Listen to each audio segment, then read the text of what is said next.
Sir नमस्कार. नमस्कार, गणेश लहानोदरणे. आता आपण हा जो प्लॉट पाहतोय सर, हा सगळं तुम्ही कांद्यासाठी रोप टाकलेलं आहे. किती महिन्याचं हे रोप आहे?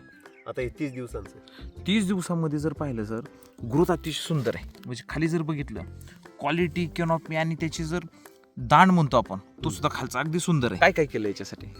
याच्यासाठी काहीच नाही, फक्त कृषी अमृत एक 25-30 किलो टाकला सर. SSM शक्ती सम्राट आणि मिराकल आणि हुमस ओके, एक बकेट टाकली. छोटंसं केलंय रोप तुम्ही, बरोबर आहे का नाही? रोपामध्ये जर बघितलं सर, अतिशय ग्रोथ आहे त्याच्यामध्ये. साधारण 30 दिवस याच्यामध्ये खाली जर बघितलं, हे दिसतंय बघा, SSM टाकलेलं दिसतंय.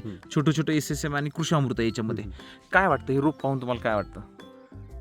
म्हणजे दरवर्षी जी मर होती ती थांबलेली आहे. आणि याच्या अगोदर पण आपण याला SSM आणि कृषी अमृत अगोदरच्या पिकाला वापरलं. तो अनुभव याच्यात घेतला. गेल्या वर्षीचा काय अनुभव होता जो तुम्ही रासायनिकवरती रोप फेल गेले असं तुम्ही ऐकलं? फेल म्हणजे पूर्ण गेलं होतं, त्याच्यातलं आम्हाला लावताच नाही आलं. काहीच लावताना आलं.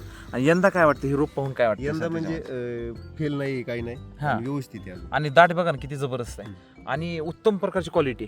SSMचं एकदम कतर.